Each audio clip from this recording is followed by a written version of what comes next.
Have you ever heard of yams that can talk? Ones that warn you, take only what you need. Well, one tortoise didn't listen, and he paid the price. This is the story of Ojo, clever, smooth-talking, and dangerously greedy.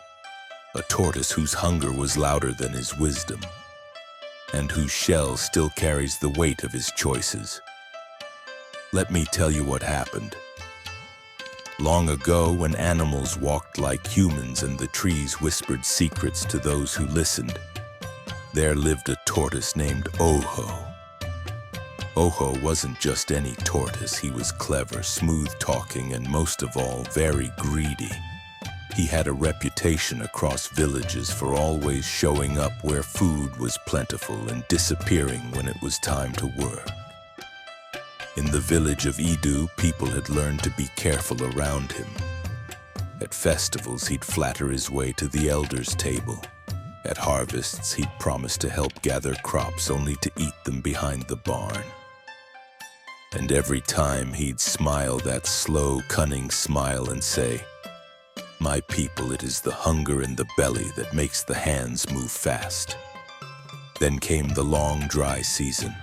The rivers thinned, the leaves turned brown, and even the lizards looked leaner than usual.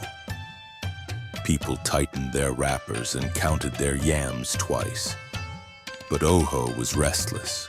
His pot was empty, his mouth dry, and worst of all, no one was inviting him over anymore. One day at the market, he overheard a whisper.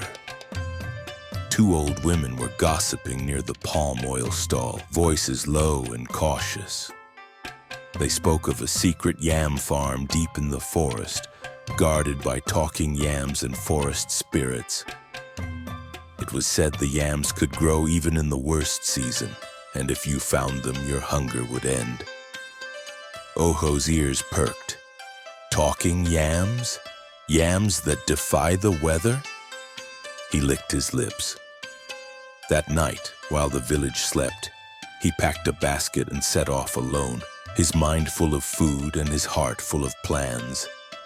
The journey was long. The forest grew darker with every step. The wind didn't blow. Even the birds were silent. But Ojo pressed on. Finally, as the sky turned gold, he stumbled upon a hidden clearing. There, beneath the shade of ancient trees, were the yams. Fat, golden, and untouched. The soil around them was rich, moist, and cool. He stepped forward, reaching for the biggest one. Then a deep voice echoed through the clearing.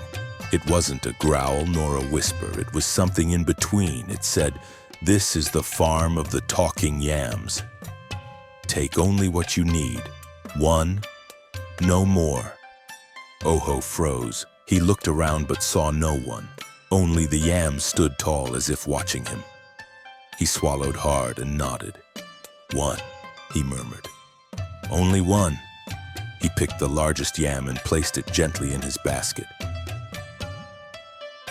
But as he turned to leave, he paused. "One yam? Just one?" He looked back at the others, so many, so ripe.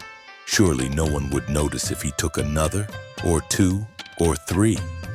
He moved quickly, snatching more yams and stuffing them into his basket, whispering to himself, "One for today, one for tomorrow, one for next week."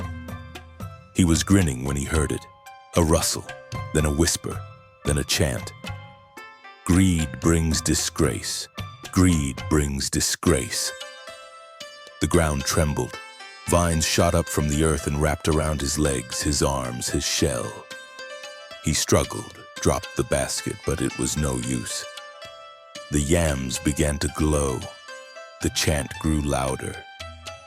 Then from the trees stepped an old woman with silver hair and eyes like moonlight.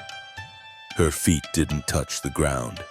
Her voice was as calm as it was terrifying. "You were warned," she said. "You were given a gift, one, but you chose more." "I was hungry," Ojo cried. "I meant no harm." "Hunger is not the same as greed," she replied. "You have taken what was not yours." Now carry the weight of your actions." She raised her staff and struck the ground. A flash of light surrounded Ojo. His smooth back cracked and hardened, forming heavy plates. His legs shortened, his body shrank, and he fell to the ground, slow, stiff, and shell-bound. From that moment, he could no longer walk upright, no longer charm his way out of trouble. He had become what we now know as the tortoise, slow, quiet, and always carrying the weight of his greed on his back. To this day, whenever tortoises crawl across forest paths or hide in their shells at the slightest sound, the elders say they are remembering that ancient shame. And when you're tempted to take more than you need, think of Ojo the tortoise. The Talking Yams warned him. The spirits gave him a chance. But his belly was louder than his wisdom.